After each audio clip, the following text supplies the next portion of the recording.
Welcome to 2024 at welcome sa isang special episode ng Amazing Earth. Dito magsisimula ang ating adventure sa pagpasok ng bagong taon. Tara!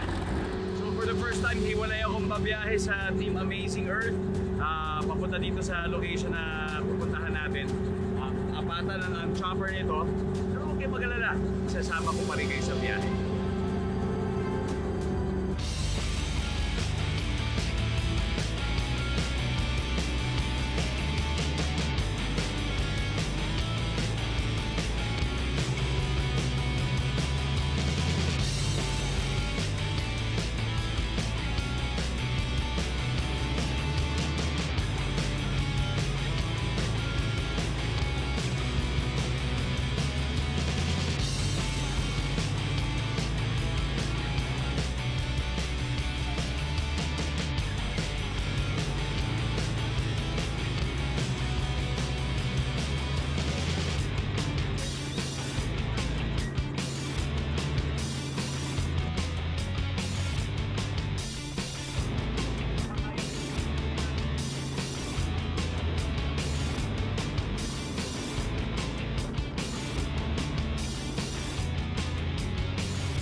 Almost 100 kilometers sa kanluran ng Metro Manila ang binyahe natin para marating ang lugar na ito sa Zambales.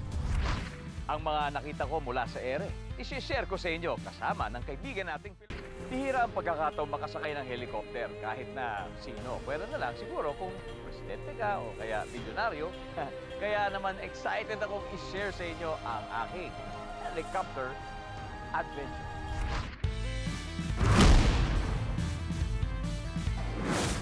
Welcome to Amazing Earth, aking kaibigan at isang motorsport enthusiast at ngayon ay isang helicopter pilot or captain. Walang iba kundi si Captain Raymond Ronquillo. Hello. Cap, welcome to Amazing Welcome, Earth. welcome. Cap Raymond, ilang taon ka na ba nagpapalipad ng helicopter? Mga 12 years na.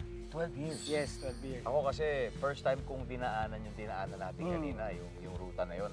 I'm sure madalas yung ruta mong papunta dito sa Emonpulo. May helicopter route yan. Pag alis mo ng airport, meron kayong iniikutan talaga. At ano yung mga probinsya na daanan natin? Pag mula naman From Manila Bay agad tayo. Manila Bay, tapos dadaanan natin yung gilid ng Malabon. Tapos dadaan tayo sa Bulacan.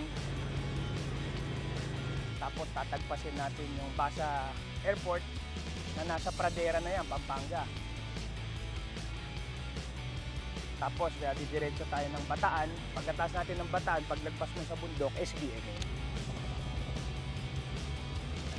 Zambales na yan. Dami natin na ito Oo, na probinsya. tama. So kung yari, mula Manila, papuntang Emonpulo, Subic muna. Diba? So mga sabihin natin, 2 hours yun from Manila. Yes, 2 hours. Oh. Sa helicopter, ilang minutes na natin ginawa? Ano lang tayo, pagka may tinatawag kasi pag tailwind, tinutulak tayo. Oo. Pagka headwind, medyo against the wind tayo, so mabagal. Tinabot tayo ng mga 35 minutes kanina. Kanina nga, meron pa tayong rainbow na dinaanan. Napapansin mo ba yung mga puno na kamusta? Ganito rin ba yung sitwasyon niya nung nagsisimula ka maglipad-lipad 12 years ago? Pagka kasi nasa taas ka, iba ang perspective mo. Depende siguro sa panahon, depende sa kung maulan, pag summer, minsan natutuyo yung mga halaman, yung mga puno. Pag tag-ulan, makikita mo beautiful. So yung flight altitude natin, that's at around 1,000. 1,000 din tayo Yun yung dapat. Yes.